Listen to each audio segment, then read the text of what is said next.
Yeah, man, we back at it again. I was gonna go ahead and push it back, but I'm like, man, 5 minutes ain't gonna be no difference. I'm gonna go ahead and get into it because I got a lot to do today. I got a lot of money to make. I got a lot of work to get into. I got a lot of people to get in touch with. I got a lot of things popping right now. So I'm gonna get into this. What's real? If you see the thumbnail, it shows I should do a little more to that, but when keeping it real goes wrong from Dave Chappelle. So many of those people sit here and try to state the claim that they was real, they was about their business, they did this and did that. All of a sudden, keeping it real goes totally wrong. You're in a situation to where you want to keep it real, but at what cost? Keeping it real at what cost? A lot of people always get into their feelings, always get into situations because why? I'm real. So what is really real? You know, and if it's real, who taught you what real is? Like this is my thing to where you start breaking things down. What's really real? What's really fake? Who taught you what real is? That's the biggest thing.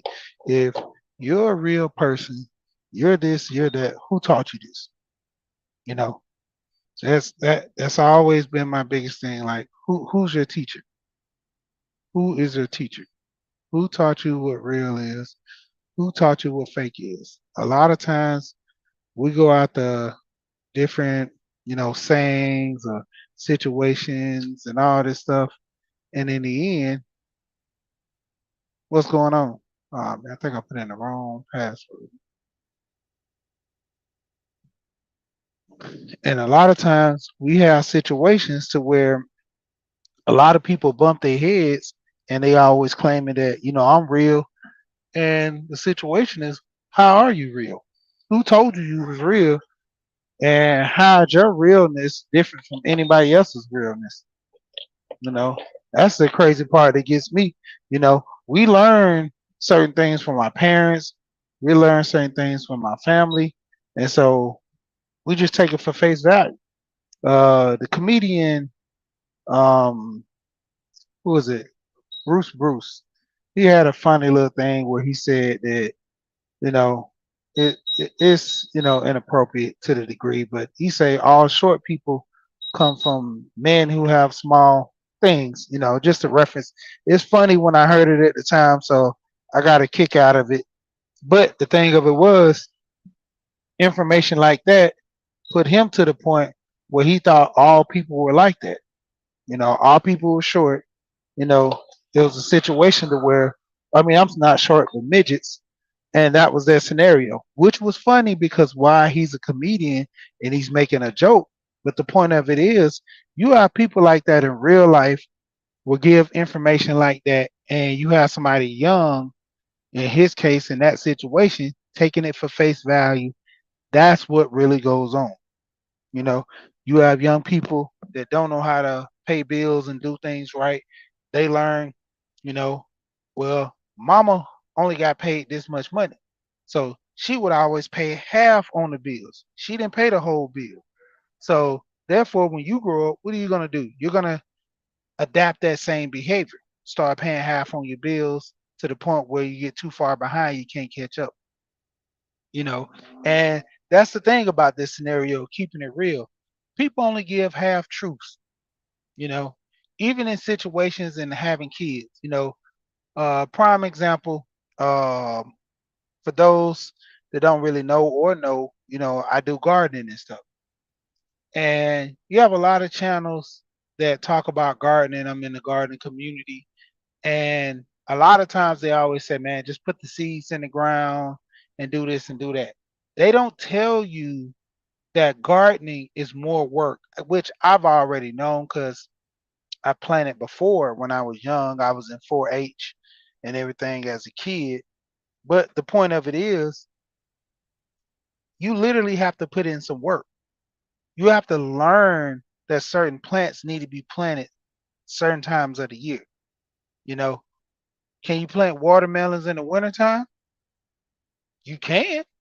but that don't even mean they're gonna grow. And that's the thing, you find out this information and you looking at it for face value, like, oh yeah, I can do this, oh yeah, I can do that. But at what end result are you gonna be guaranteed, you know, the results?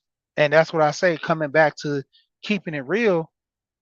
I said in the description of this video, you have to start doing the studying and seeking the knowledge. That's the biggest issue with a lot of people. They take too much for face value, and they sit here and have an understanding that if I want something done, I got to get it done so-called myself. But at the same time, looking at scenarios and situations, when you want something done, you have to also know what things you can do and have the research to get this stuff done, because a lot of times you have situations where if you're not doing the research, guess what? It's going to hinder you long term. And a lot of us, we get in a position to where we don't get stuff done because why? We wasn't taught properly. You know, take for instance a job. You go to a job, get the training for this job. The person who trains you essentially is going to be the person who pretty much helps you secure that job. If you're not doing right, you're not, paying attention, whatever that person's telling you to do, you're not going to be able to secure that job well, because why? You're going to be in a position to where if they're training you wrong, that's the demise of your job. You know, sometimes companies won't even give you a second chance. You do something wrong the first time, you're out of there. You know, especially in a position where jobs are at a high demand and they can keep employees rotating in and out. It comes a point to where you have to learn skills on the fly. You have to, if you're applying for a job, for instance, 100 certain jobs I applied for, I didn't have those skills, but I researched and found out how to do these skills and, keep myself, ahead of the curve to where the smaller things that they teach me, I can grasp those concepts. You know, training in forklift, before I got my certificate, I actually, just went to a job, told them I know how to do certain forklifts, and I was like, well, I'm not familiar with this one. Can you show me a little bit this and that? And it was like, oh, it's just basic like every other forklift. And they hit, left, right, up and down, tilt, um, hit the gas, hit the brake. Okay, cool. I got you. Keeping it real, I didn't know anything about forklifts, but the whole point of it was I knew how to make it go, I know how to make it stop. That's evident, just like a car, steering and everything. But the tipping and the picking up, that's something different.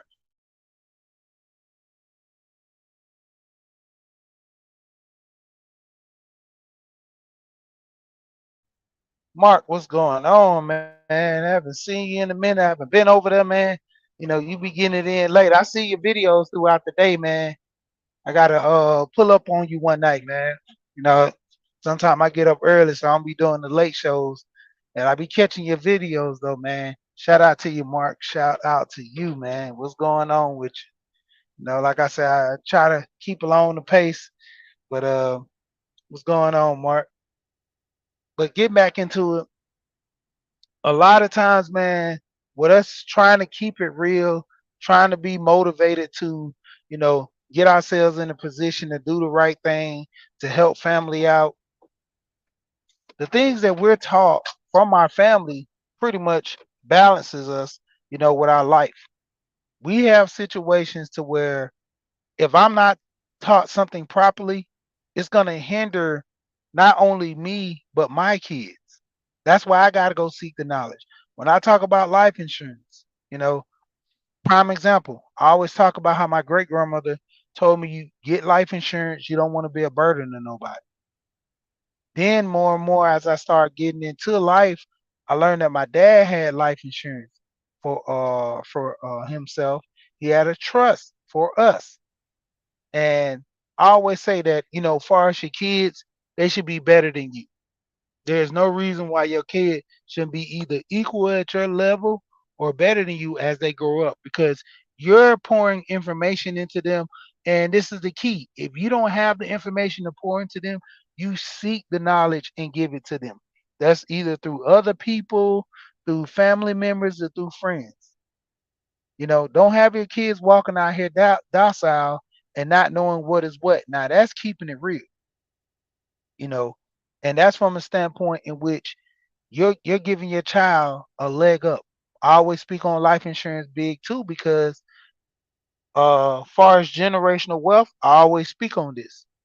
You literally have the point of not even dealing with stock, not even dealing with 401k, your life insurance and property. Me and Alonzo were just talking yesterday, talking about the genders and talking about situations and people lives. The main two things we were harping on were life insurance and property. Because like I told him, in my opinion, those are the two that create generational wealth, and it's not a reset within the family. And I always speak on this reset. Not leaving money for your kids when you die is a reset. Not getting these $10,000 life insurance policy. That's just enough to bury you. Burials have gotten expensive now. I buried my grandma. It was $1,000 for the cremation. You know, um, one of my other family members got cremated back in the '90s. It was I think $350, 350, almost $400 to get cremated. But yet nowadays, look at the standpoint, it gets higher. So $10,000 is not going to do anything. You know, um, a lot of times they have it in the paper that we buy more life insurance in the black community than any other race of people, but we buy it wrong. We literally buy a $10,000 policy, might end up paying $20, $15 a month, the global life and all these other different companies that you know, they're giving you life insurance, but to a degree, if you lie on the application and you're a heavy smoker and stuff like that, first of all, they know your records. They see all the stuff in your records. So that enables you to actually um, get into a situation where you can get a payout on your life insurance in some cases. Because once again, life insurance don't like paying out, in general. They will pay you your money, but at the same risk, they don't want to pay high yields of all life insurance for no reason. During the C-19, they paid over what was it, 90 million dollars in life insurance during C-19, and out of that $90 million of life insurance, I think it was less than 10 million came into the black community because we buy life insurance wrong.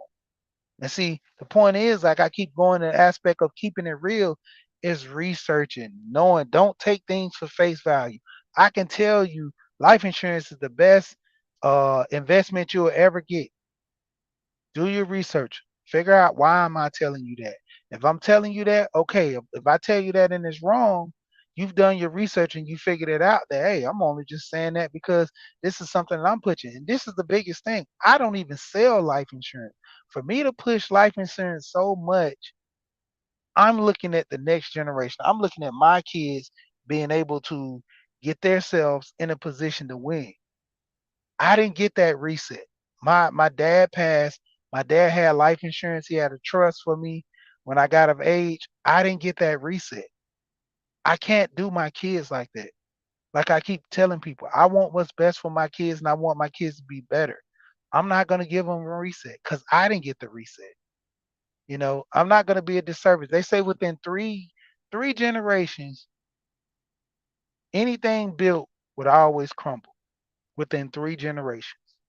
So say the least, by the time my kids get to be adults, if they don't have life insurance and prepare their kids, that's the third generation right there.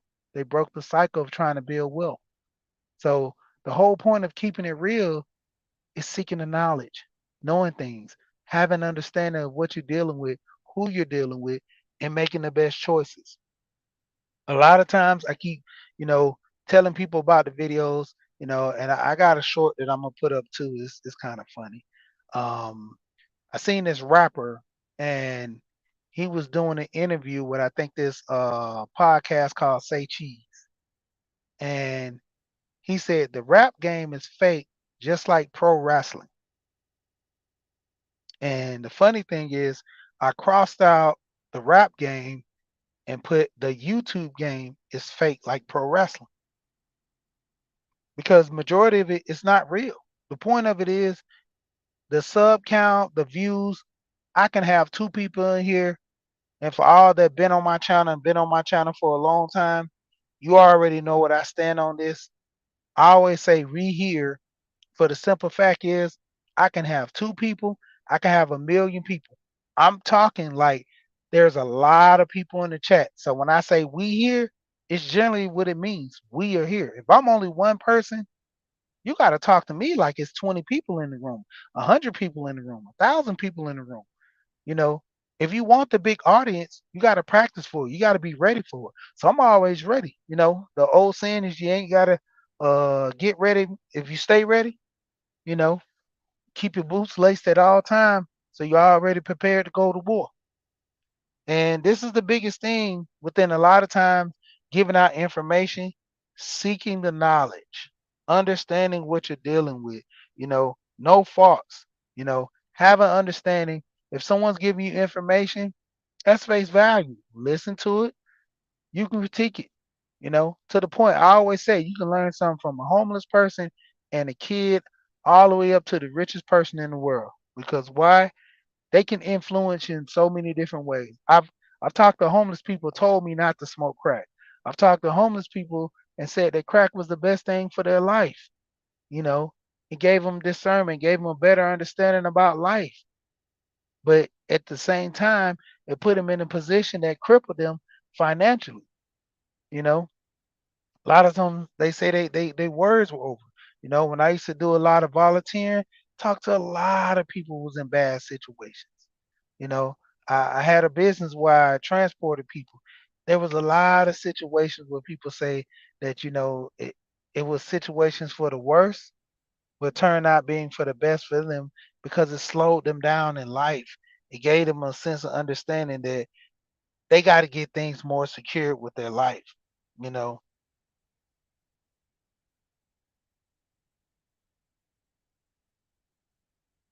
yeah, it's a lot of people, you know, who are not insured. And the thing of it is, they always think they're gonna live forever. That's one of the biggest things I've hear about people, not having life insurance and not being prepared. They think they're gonna live forever. You know, even with it's a conspiracy to me with all the celebrities passing with no wills, no trust, nothing. Just literally all their assets are open. You know, Michael and Prince were two of the biggest celebrities, not to mention Whitney and everybody else, but Michael and Prince had a catalog out of this world. Don't you know? I think it was Prince had over uh it wasn't 3,000. It was more than that. But I know over 3,000. I think that was Tupac that had over 3,000 songs and recordings that never was released. Why do you think Tupac is dropping a tape every other year or so? He got so many verses to where he would rap and just keep it flowing. Just keep rapping, keep rapping, keep rapping. He'll come back and critique it, fix it later. That was the whole thing of the mindset of freestyling. You just keep going and keep flowing on the beat. If you don't like it, take the parts that you like, chop it up, put it in. That's a song, that's an album right there. So that's why he has so many recordings to where he can keep dropping music. Biggie never had that chance like that because he was in the flow of the studio writing or rhyming, and to the point where he was like, okay, I'm not writing no more freestyle. He didn't critique it to where I'm just gonna keep going through. Even with Prince will make so many songs and have them on the back burner. Same thing, for instance, Prince made a movie for this guy, spent $5 million for this guy to make this movie and put it in his vault. Prince was like, "This is such a beautiful movie. It's timeless. I don't think nobody should see it yet." When you have enough money to where you can get $5 million and do this and do that to the, it's crazy. I mean, I even once seen, I think it was a basketball player who was renting out his house in California, rented it to Prince. He said Prince came and had a construction crew come in, put purple all on the walls and everything, and he signed a contract stating that he wouldn't make any changes to the property. And Prince told the guy, when I leave, all this stuff will be exactly like it was when I left. He spent more money to undo everything, to make everything perfectly fine the way he left it when he came. Like, imagine how much money you have to do something like that. I mean, it's crazy.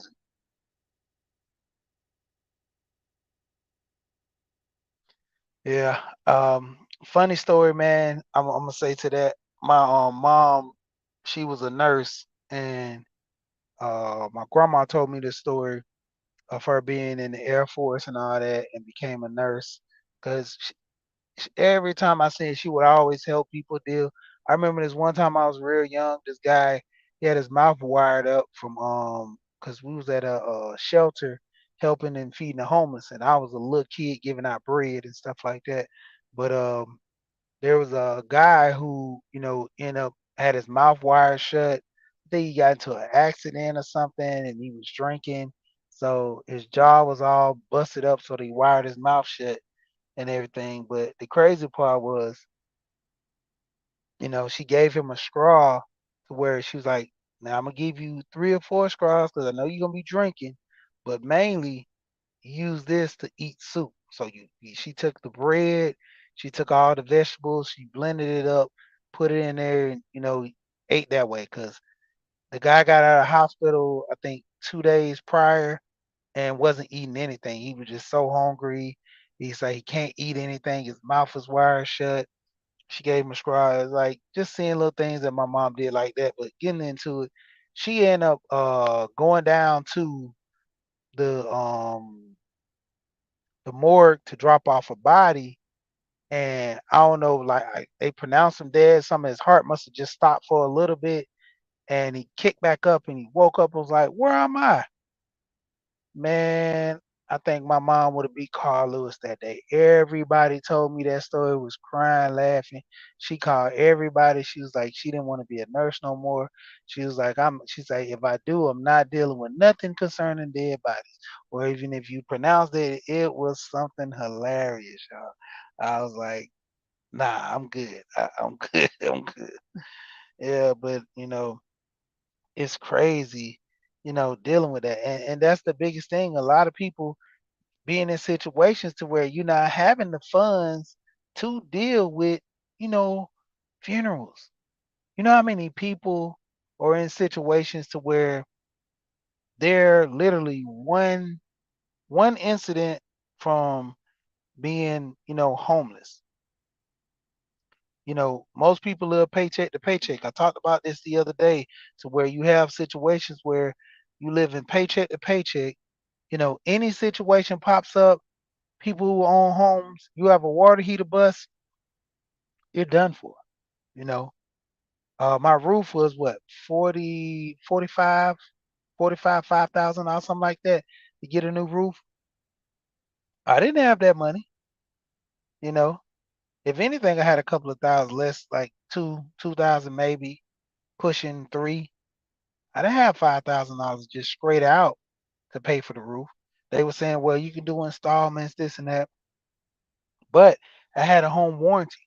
That home warranty covered that. You know,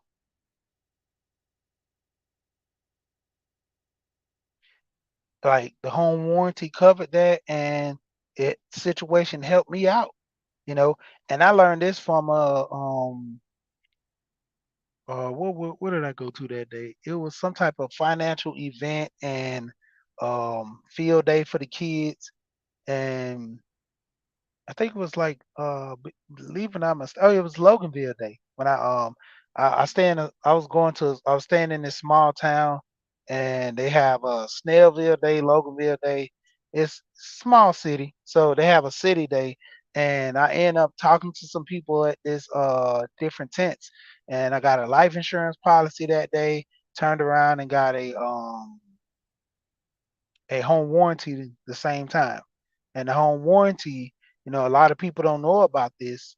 The home warranty actually helps you out that way because home warranty takes care of the roof on my house that was $5,000. I didn't have to pay anything, nothing out of pocket. Same thing with my hot water heater. I think they had to pay $95 for a plastic concrete foundation because they had to bust up the concrete that was down there that my AC unit was on. So I had to pay for that for my AC unit to get fixed. That was it, $97 for that. Other than that, like my oven went out. I didn't know I could use my warranty, so I went and paid $600 for a brand new oven 2 days before Thanksgiving. Delivered it in my house. My refrigerator. I I know refrigerators cost about 2,000 something. They told me the range of refrigerators around 36 to $4,000, so they gave me 2,200 for a new refrigerator through the warranty company. I ended up taking that money and um going to a scratch and dent place, and I had like a couple of dents on the side. When you push it in, you won't never know. I paid 22 for that, and I just had to pay the tax for it. That was it. It's a lot of times that we have situations where we don't know the knowledge and nobody's telling us, so we kind of technically always losing out. You got to be a step ahead of some of these things to where you know the knowledge will help you. And a lot of times, with us seeking and knowing the knowledge, that's the biggest thing that can help us. So a lot of times we have to learn, we have to seek the knowledge to help us. Overall, I'm just saying with this part, keeping it real, literally, hold on one minute.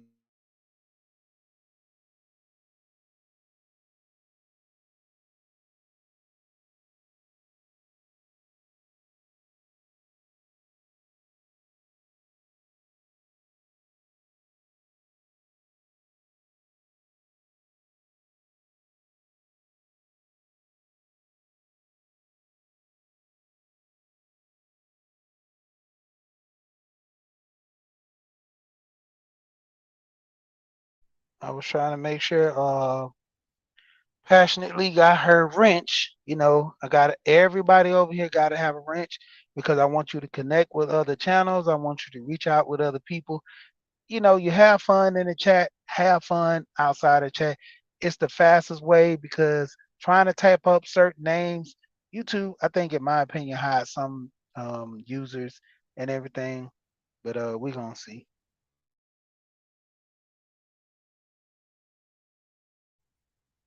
So you should be good passionately now. But going into it, like I said, just gonna end with this. Keeping it real is not something that you're taught, to a degree. It's something that you acquire for yourself. Somebody can tell you, you know, paying child support is keeping it real. That's what they believe. You know, being there for your child and paying child support and doing all above else, that's keeping it real because why? You're in a position to where you can change and help people, do the best, help Tampa's in. But being to a point to where you can change people's lives, give them information that can help them, in my opinion, that's real. I should have been doing my walk right now, but I ain't even get to a point of doing my walk. But for the most part, though, like I'm saying, a lot of times people want to keep it real. Keep it real by getting information, seeking knowledge. You can be entertained, in my opinion, all the time, but to a degree, you're gonna get old. Have some knowledge about yourself. Have some situations to where you can help the next person, help your kids. And I always speak on this and harp on this. You know, it comes to a point to where you literally have to start in house and then spread abroad. You can't change the world if you can't change your own home or your community. So seeking the knowledge, giving people information, that's key. You know, a lot of times you dealing with things with family ties, you have to have an understanding what family ties you have, what situation best suits you, best fits you. and then start helping others, because my information might not be good for the next person, but they can that's a starting point for them to seek the knowledge and be better. You know, my marriage is not going to be like everybody else's marriage. You know, some people agree to certain things in the marriage that I won't agree to. That's why I'm married to the particular woman I am, and another person is married to the particular woman or people that they're dealing with. So, it comes with.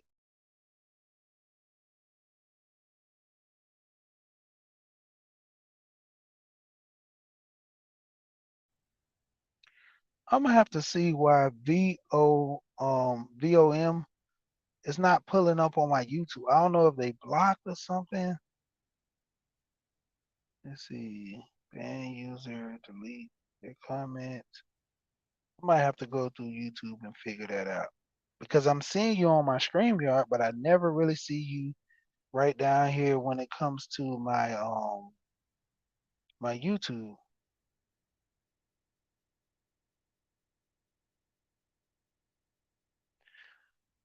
Hey, no swirl.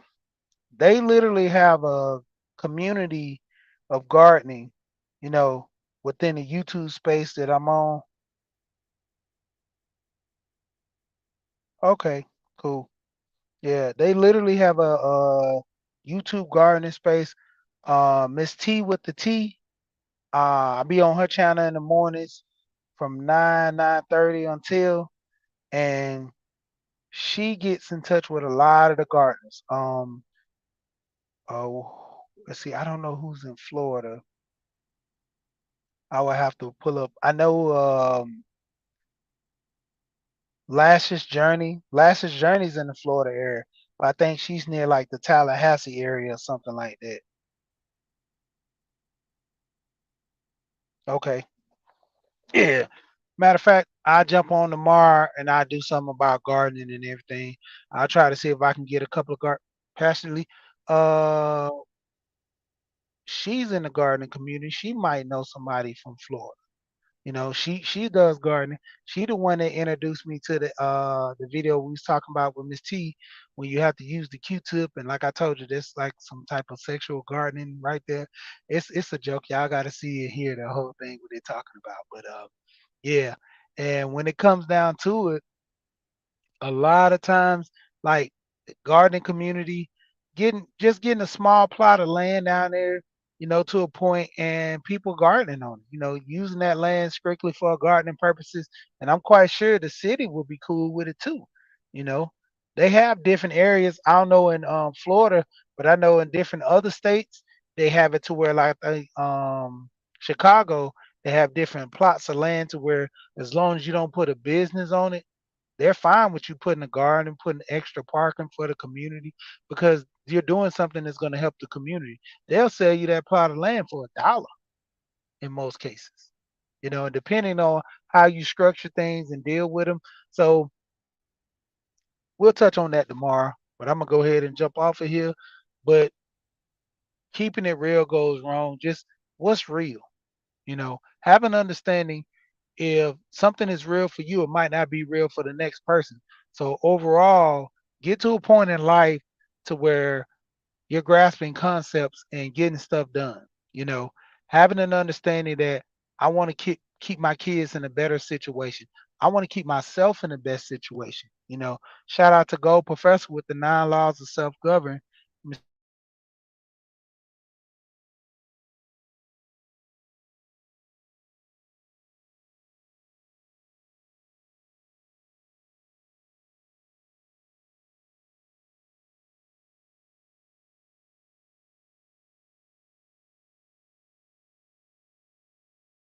Gold Professor with the 9 laws of self-govern. I don't know. You might want to screenshot this real quick, because let's see if I can. Okay, there it goes. It's all in there. Uh, the point of the 9 laws of self-govern is govern your life. You know, Law number 3: applied selfishness. That's the key to things. I'm never gonna leave if I keep putting stuff in the chat and talking, but I'm gonna end with this. Hey, shout out to Gold Professor with the 9 laws of self-govern. You know, this is key.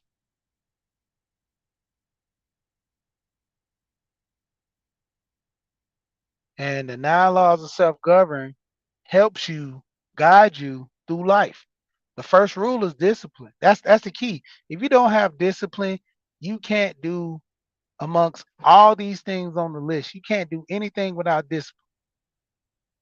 Being able to go on a diet, keeping the plan right to where you don't have a cheat day. You stick to the diet. You know, being a point to where you have to get up and go to work. If you're not able to get up, set that alarm clock, you know, get up and prepare yourself for work. Discipline plays a part in that. Anything that you do, it plays a part in discipline. Protecting yourself, rule number two, utmost. Protect your mind, protect your body, protect protect yourself in general. You know, don't get a mindset of being harmed by people, letting people run over you. Apply selfishness without I always talk to Gold P and I always say apply selfishness. Applying selfishness is one thing, is one direction. And he expressed to me it's applied because it can be turned on and turned off. When you apply selfishness, you break the meter. You just run around being selfish all the time. No, you apply it when needed.